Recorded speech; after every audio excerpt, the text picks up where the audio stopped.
कोई ये आवश्यक नहीं कि जिससे हम प्रेम करते हैं वह प्रेमी हमारे प्रेम को जाने कि हमसे प्रेम कर रहा है, ना जाने फिर भी मेरा प्रेम उस प्यारे प्रीतम प्रेष्ठ अपने इष्ट से बना रहे। वो हमको भगवान हमारे प्रेम को जानते या नहीं जानते जनाने की कोशिश करना ही नहीं चाहिए। भगवान से प्रेम होना चाहिए और जिसके हृदय में प्रेम होता है भगवान उसको स्वीकार करते हैं। ऐसा ही एक प्रसंग श्रीमद् भागवत में है। एक बार भगवान गाय चराते चराते सुदूर जंगल में गए। वहां वन में कुछ ब्राह्मण लोग यज्ञ कर रहे थे। भगवान लीला किए। बलराम कृष्ण ने कहा अपने ग्वाल वालों से, सखाओं भूख बड़ी तेज लगी है, देखो सुदूर दिख रहा है, यज्ञ का धुआं दिखाई दे रहा है, जाओ ब्राह्मण लोग यज्ञ कर रहे हैं, कुछ लेकर के आओ, हम लोग खाए पिए, जलपान करें, कुछ भोजन करें।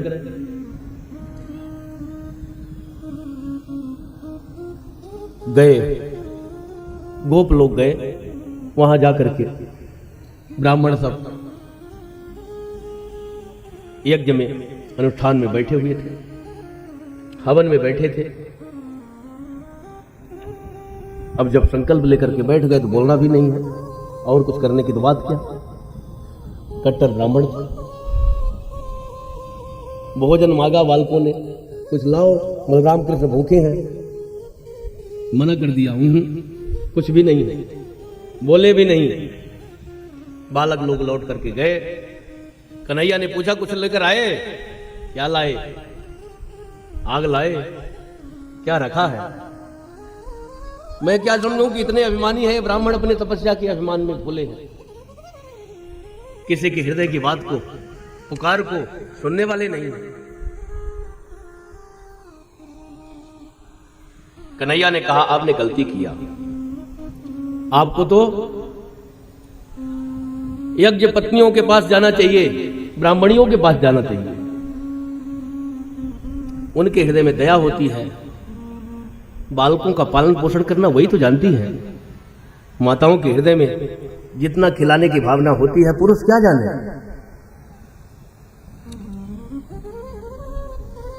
तुम जाओ, वो अवश्य करके कुछ न कुछ देंगी। देखो देखने में भी आता है कि माताएं दान दक्षिणा अधिक करती हैं, दान देने में एक नंबर की।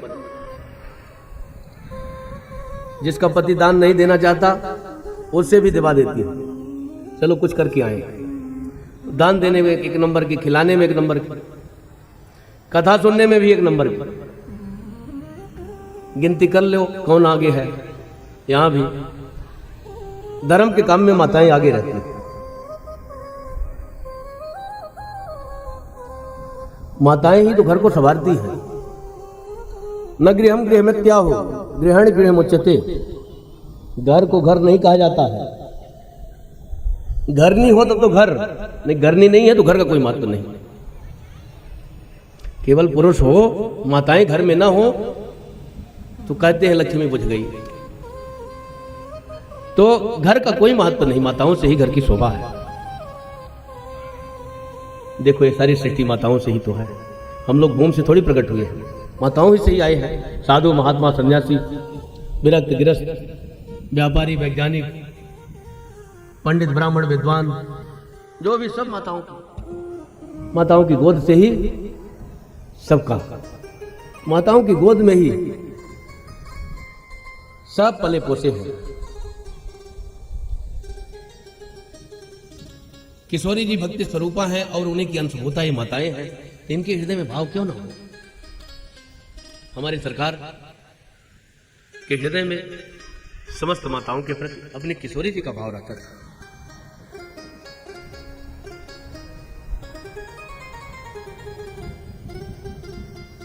भावना और भक्ति से जिसका हृदय नहीं है वह वास्तव में मां का लाने योग्य नहीं है। भावना भक्ति होना चाहिए।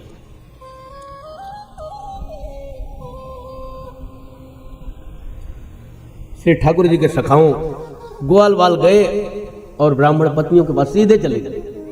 पंडितों की तरफ दूरे से प्रणाम कर लिया, अब इनसे बात नहीं करनी। सीधे घर घुसे और जा करके प्रार्थना किया, माता जी मेरे बलुआ और कनुआ दोनों ही भूखे हैं, बहुत भूख लगी है, वो चाहते हैं कुछ खिलाया जाए। माताएं कहती हैं कन्हैया मेरा भूखा है, मेरा परम सौभाग्य, मुझे खिलाने को मिलेगा। प्रेम से बनाया और जल्दी से बना करके चलो मैं अपने हाथ से पवाती हूं। ले जा करके कान्हा के पास पहुंची, अपने गोद में बैठा करके प्रेम से पवाया।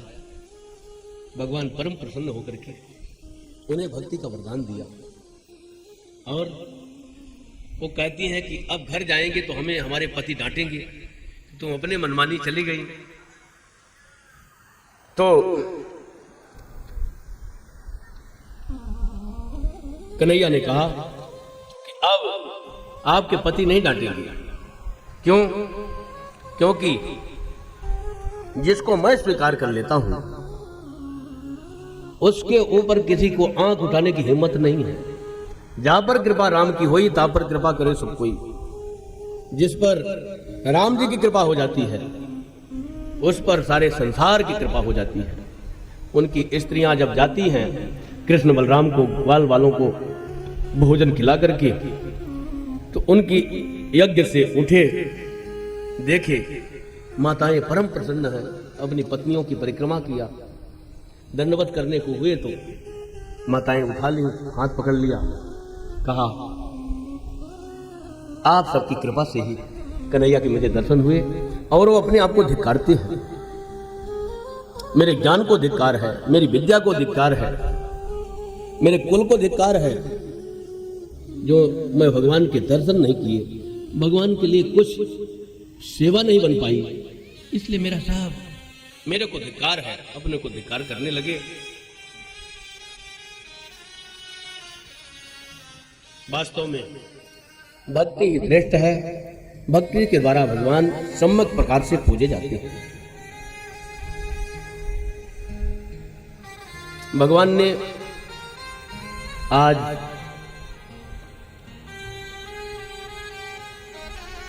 अपने से, जैसे भक्त लोग भगवान को भजते हैं, ये तो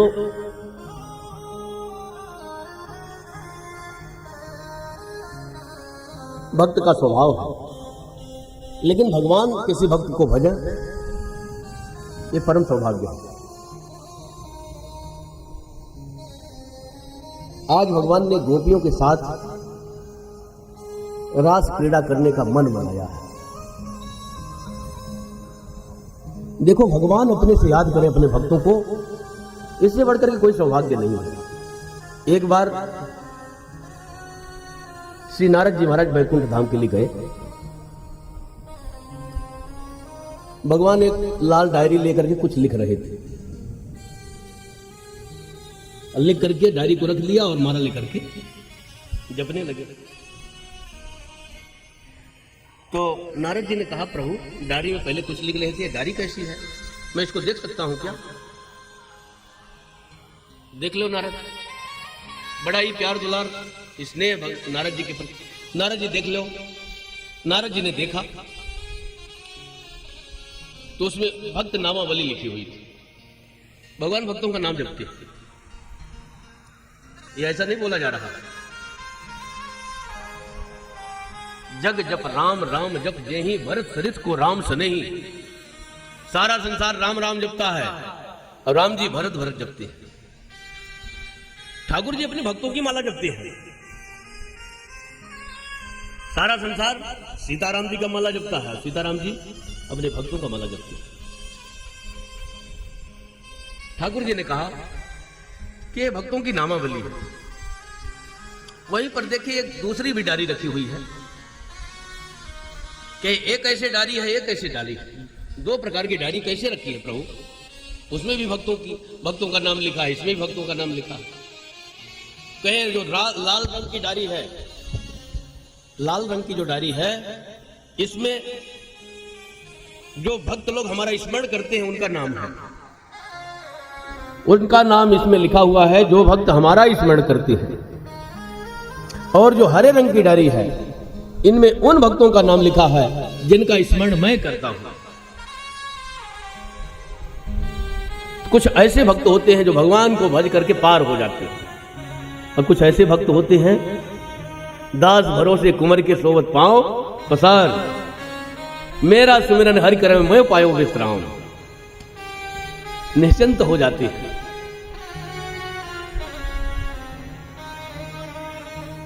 राम जी मेरा स्मरण करें, मैं तो विश्राम पा गया। चाह गई चिंता गई मनुआ बेपरवाह, जाको कछु न चाहिए सो जग साहंता। चाह चली गई, चिंता चली गई, बेपरवाह हो गए, कुछ भी न चली। अभी हम कुछ करना ही नहीं है, तज रघुवीर आन गति नहीं है। भगवान ही एकमात्र गति है, जो करना हो सो करो। निश्चिंत हो गए, भगवान के चरणों में अपनी आत्मा की बाग डोर समर्पित करके और सदा सदा के लिए जो निश्चिंत हो जाते हैं, ठाकुर जी उनका स्मरण करते हैं। नारद जी महाराज ने कहा कि ये लाल रंग की डायरी को पढ़ा, उसमें कहीं भी अम्बरीश जी का नाम नहीं पाया। कहा प्रभु, मेरे एक शिष्य हैं अम्बरीश जी, इतने बड़े भक्त हैं, छोटे मोटे भक्तों का नाम लिखा है, लेकिन अम्बरीश जी का इसमें नाम नहीं है। कहते हैं दूसरी डायरी खोल करके देखो। उसको खोल कर देखा, प्रथम नंबर में अम्बरीश जी का नाम लिखा था। जिनका भजन भगवान करते हैं उनमें सबसे प्रथम अम्बरीश जी का नाम लिखा हुआ था। देख करके श्री नारद जी महाराज जी को परम प्रसन्नता हुई। मेरा शिष्य एक नंबर में मेरे शिष्य अम्बरीश जी, परम प्रसन्न हुए। तो भैया भगवान स्मरण करें, यह परम सौभाग्य की बात है। आज ठाकुर जी ने गोपियों का स्मरण किया है। भगवान पिता रात्रि शरदोत्फुल्ल मल्लिका, वीक्षरन्तुम मनश्चक्रे योग मायामुपासितः। भगवान ने अपनी मुरली बजाई, बंसी बजाई, और सब गोपियों को लगता है कि ठाकुर जी मेरा ही नाम लेकर के मुझे पुकार रहे हैं। निशाम्य गीतम तदनंग वर्धनम, ब्रज स्त्रियः कृष्ण गृहीत मानसा, आजग्मुनन्योन्य मलक्षितोद्यमाः, सयत्र कांतो जवलोल कुंडलाः। गोपियां जिस स्थिति में थीं, उसी स्थिति में कान्हा ने मुझे पुकारा है, बस दौड़ पड़ती है। कोई गाय दो रही थी, आधे में ही भाग लिया। कोई बच्ची के गोद में लिए थे, बच्चे को पिलाना छोड़ करके भाग दिया। कोई जो है आंख में काजल लगा रही थी, अंजन्त्यः काश्यलोचने, कोई आंख में आजन लगा रही थी, अंजन एक में लगाया और आधे में ही छोड़ करके भाग दिया। कोई लहंगा पहन रही थी, साड़ी पहन लिया।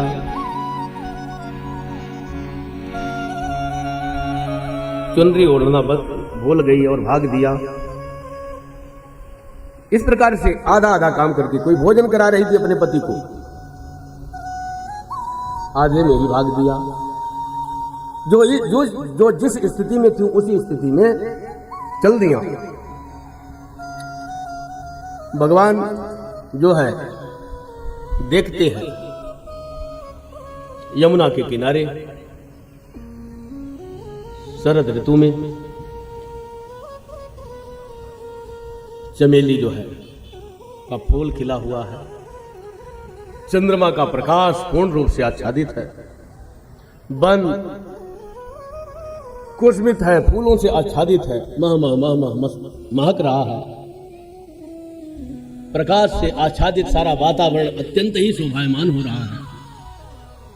हजारों गोपियां इस तरफ से, हजारों उधर से, हजारों उधर से, चारों तरफ से गोपियों का मेला लग गया।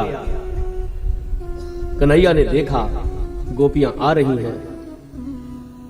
गोपियों को देख करके गोविंद मुस्कुराते हुए कहते हैं, स्वागतम वो महाभागः प्रियम किम करवाणि वः ब्रजस्यानामयं कश्चित् मृतागमन कारणम। हे महाभागाओं, आपका स्वागत है। आप बड़ी कृपा हुई जो आप पधारी। मुझे बड़ा आनंद आया, गोपियों के मन में बड़ी प्रसन्नता हुई। भगवान ने हमारा नाम लेकर के बुलाया और आई तो भगवान ने मेरा स्वागत किया। मेरा परम सौभाग्य गदगद हो रही हैं। उसी समय भगवान एक प्रश्न कर देते हैं, ब्रूतागमन कारणम, आप यहां वन में क्यों आई हैं? आपके आने का कारण क्या है? रजन्ये सा घोर रूपा घोर सत्व निवेशिता। ये रात्रि कितनी घोर रूपा है। रात्रि में इधर उधर अपने पतियों को छोड़ करके भटकना ये अच्छी बात नहीं है।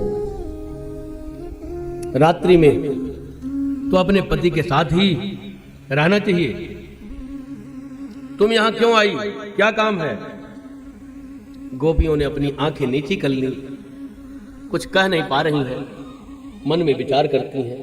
पहले तो मुरली बजा करके बुलाया, अब कहता है क्यों आई है। अब क्या उत्तर दे?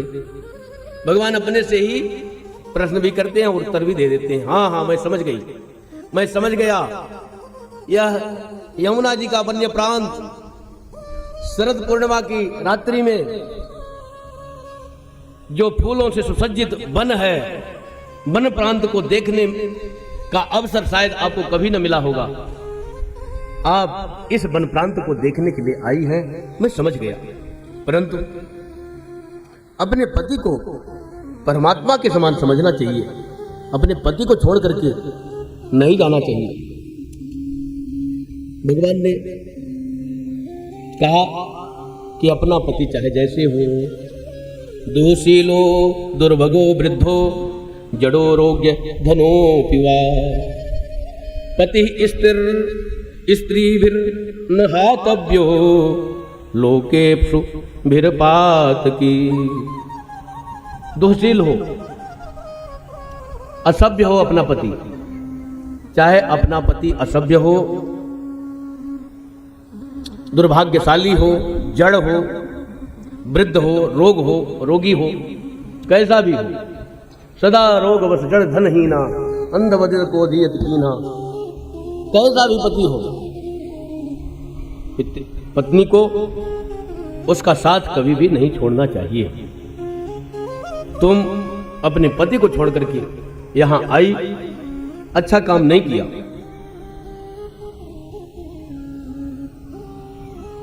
श्री भगवान कृष्ण के वचनों को सुनकर के गोपियां कहती हैं, हमने सारे विषयों को आपके चरणों में समर्पित कर दिया है। मेरे सवै एक तुम स्वामी, दीन बंधु और अंतर्यामी। मेरे सब कुछ आप ही हो।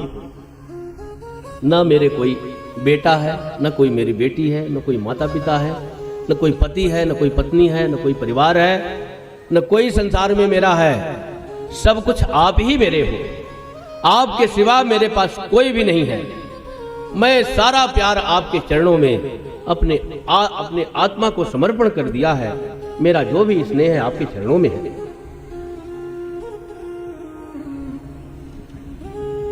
श्री गोपियों ने कहा, हे नाथ, आप कहते हैं कि आप यहां से चले जाओ, जो हुआ सो हुआ, अब भी अपने घर को लौट जाओ। तो गोपियां कहती हैं, चित्तम सुखेन भवताप कृतं गृहेषु यन्निर्विशत्युत्करवपि गृह्यकृते पादौ पदं न चलतस्तव पाद मूलात् यामः कथं ब्रजमथो करवाम किं वा। हे नाथ, आपने मेरे चित्त की चोरी कर लिया। मैं चलूं जाऊं तो कैसे जाऊं, अथवा घर जाकर के करूंगा भी क्या करूंगी, वहां का कुछ मुझे अच्छा ही नहीं लगेगा। मैं मान लो जाना भी चाहूं तो मेरे पैर एक भी पग अब आपको छोड़ करके आगे नहीं जाना चाहते हैं। और मान लो किसी तरह से चले भी गए तो वहां मुझे ऐसा नहीं लगता कि मेरे लिए कोई आवश्यक कार्य है। मैं वहां जाकर के क्या करूंगी। इस प्रकार से गोपियां जो है भगवान से प्रार्थना करती हैं, प्रभु आपने मेरे चित्त की चोरी करके मुझे संसार के लायक नहीं छोड़ा। अब संसार में मेरे लिए कोई भी कार्य शेष नहीं रहा। आपने सदा सदा के लिए मुझे और मेरे मन को अपना बना लिया। अब ऊपर से आप कहते हैं कि आप लौट जाओ अपने घर के लिए। मुझे घर का काम अच्छा नहीं लगता है, मेरे पैर चलते नहीं हैं, और किसी तरह से चली भी जाऊं तो वहां मेरे लिए कोई आवश्यक कार्य नहीं दिखता है। मैं क्या करूंगी वहां जाकर के।